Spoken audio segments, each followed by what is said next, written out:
Salam sejahtera, salam sehat untuk kita semua. Harapan yang sama juga saya berikan untuk teman-teman dimanapun teman-teman berada. Salam buat keluarga. Ya, semoga baik-baik, tetap semangat dengan saya Bung Ropan, dan tetap saya akan menginformasikan tentang tim nasional kita, terutama menghadapi 4 pertandingan sisa nantinya di 2025 antara Maret dan Juni.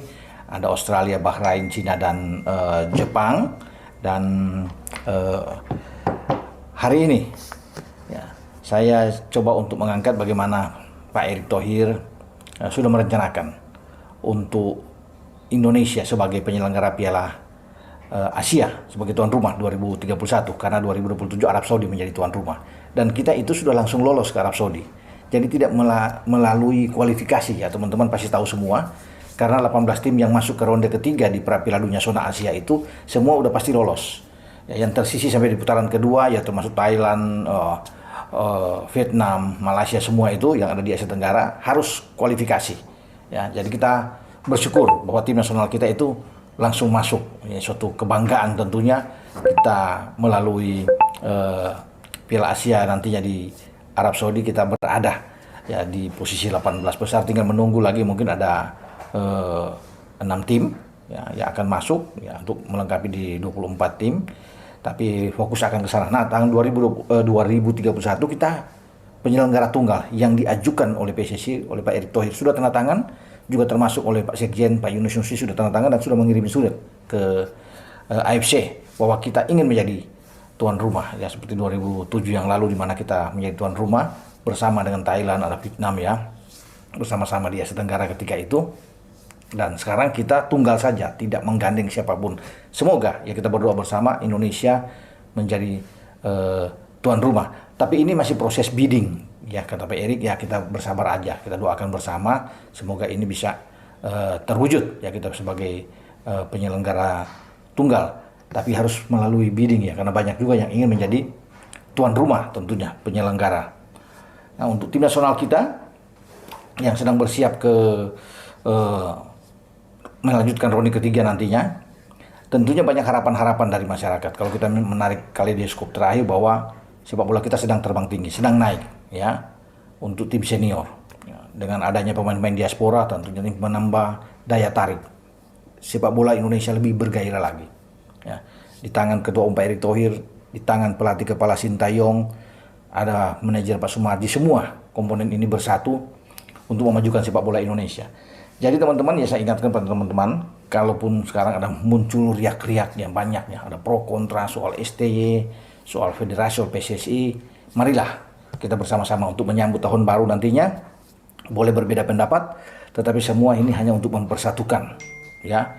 Kita semua biar semangat mendukung, mensupport tim nasional. Itu saja buat kita agar sepak bola kita tetap maju, karena sekarang sudah bagus ya. Ketika euforia itu ada di atas, masyarakat sudah banyak berduyun-duyun datang ke stadion ya.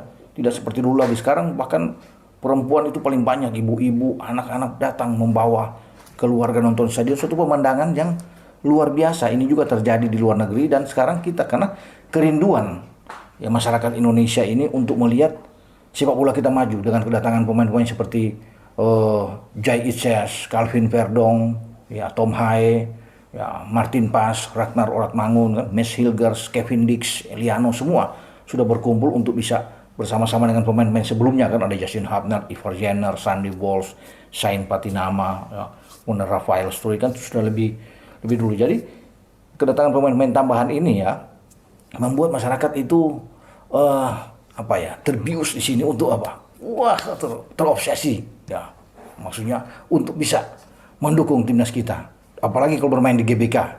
Wah, itu luar biasa atmosfer GBK. Banyak pemain-pemain kita yang sudah sekarang menjadi warga negara Indonesia seperti Jai Itzes, El Capitano yang menjadi kapten tim nasional itu tercengang mau lihat, termasuk dengan pemain-pemain lainnya ya, yang sama-sama kalau kita tahu habis pertandingan kan menyanyi lagu-lagu yang membuat kita membakar semangat. Indonesia luar biasa memang. Nah, itu kita harapkan bersama-sama, masyarakat kita dukung lah ya untuk tim nasional ini. Kalah menang tetap timnas kita dukung ya. Apapun yang terjadi kita dukung. Apalagi bicara soal STY ya, kita memberikan kesempatan Ya, untuk STY membawa tim ini sampai kita berharap lolos, karena kesempatan itu ada untuk lolos langsung ke Piala Dunia sebagai urutan kedua. Ada, kita hanya 1 poin di belakang Australia. Ya, Australia 7, kita 6. Emang boleh scoring ini? FN-Man 2-in-1 Spray Cologne baru dengan antibakterial plus fight odor, wanginya fenomenal and Kita 6. Penentuannya ada di Sydney. Kita akan bertarung dengan Australia. Satu, kalau kita imbang saja, peluang tuh terbuka untuk langsung lolos mendampingi Jepang. Paling tidak kita berada di posisi ketiga atau keempat untuk melanjutkan perjalanan ke ronde keempat, ya, di kualifikasi Piala Dunia. Jadi oke lah kita memberikan dukungan, boleh mengkritik, apapun itu wajar, tapi kritik membangun. Ada solusinya di sana, ya. Jangan menghujat habis-habisan, apalagi bilang untuk ada apa-apa sedikit stay out. Ya, nantilah itu urusan federasi ke depan. Kalau memang rintangan ini dianggap gagal semua, kan tentunya ada tertuang dalam kontrak, ya kita tidak tahu. Tapi saat ini ya, saya mungkin minta kepada teman-teman semua masyarakat Indonesia untuk mari bersama-sama bersatu, ya, bergandengan tangan mendukung timnas senior. Karena di 2020 Mei penentuannya ada di situ. Ada 2 pertandingan kandang kita, Bahrain dan Cina. Kita ambil 6 poin, sekarang kita sudah dapat 6 poin. 12 poin, bagus. Apalagi kita dapat 1 poin lawan Australia, 13 poin. Itu enak buat kita. Kalau kita bisa menang melawan Australia, wah, saya pikir kita langsung lolos itu. Udah peringkat kedua udah pasti di tangan, ya. Karena kan Australia sama Arab yang menjadi lawan kita kuat itu akan bermain melawan Jepang. Bahaya, sulit untuk mengalahkan Jepang. Bahrain yang sedang bagus-bagusnya di Piala Teluk, mengalahkan Irak semua, mengalahkan Arab Saudi. Mereka nantinya akan tanggal 20 Maret yang akan datang, 2025 akan ketemu dengan Jepang. Jepang kalau menang langsung lolos dah. Jepang pasti menang, karena main di Bahrain aja Jepang udah hajar 5-0 Bahrain, apalagi main di markas Jepang, dan Jepang booking 3 poin sana dapat ambil, ya pasti lolos dengan 19 poin. Saat ini mereka akan dapatkan dari 16 poinnya. Pasti tim asuhan Moriyasu ini akan melenggang. Nah, itu keuntungan buat kita sebelum kita menjamu Bahrain datang ke Stadion Gelora Bung Karno. Jadi itu teman-teman, ya kita memberikan support juga kepada Pak Erik sebagai ketua umum yang sudah bersusah payah, ya, membangun tim nasional ini dengan baik. Jadi kolaborasi antara Pak Erik, STY, dan pemain diaspora kita itu sudah oke, sudah bagus, dan mari sama-sama, ya, kita menopang mereka semua untuk satu tujuan, merah putih ini bisa melanjutkan perjalanan semakin bagus di 2025. Karena tanpa ada kerjasama yang baik di antara semua ini akan sulit, ya, makanya tiga-tiga ini kuat. Pemain diaspora seperti Jai dan kawan-kawan itu, ya, termasuk ya ada yang ada, itu semua karena STY yang minta, ya. STY yang minta kehadiran mereka, Messi, Hilgers, Kevin Dixon terakhir masuk itu semua karena STY, apalagi yang sebelum-sebelumnya kan STY yang sehingga mereka ada, makanya mereka tentunya bertarung juga buat STY, ya, untuk ini. Nah, untuk sampai ke sana Pak Erik itu mengakomodir mereka bisa datang pemain diaspora ini untuk bisa menjadi warga negara Indonesia, karena ada usulan dari STY juga. Saya mau pemain ini, pemain ini, pemain ini, dan semua sudah diikuti, ya, untuk STY. Maka STY harus bisa memanfaatkan kesempatan ini. Karena pemain-pemain kita sudah pemain-pemain yang bagus, kalau bisa dikatakan bagus. Apalagi kalau penambahan-penambahan oleh Romani masuk, ada beberapa juga masuk. Misalnya ya itu untuk datang lagi, ya, Emiliano Yonatas dan Mauro Silstra, siapapun itu yang datang.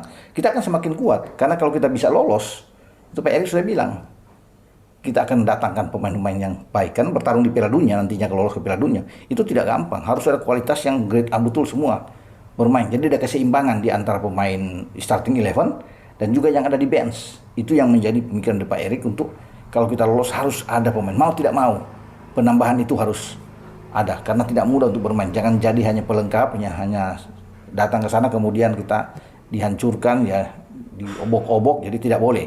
Harus betul-betul tampil dengan maksimal. Dan itu yang ada di kepala Pak Erik. Ya, marilah kita mendukung semua mimpi-mimpi ini ke depan.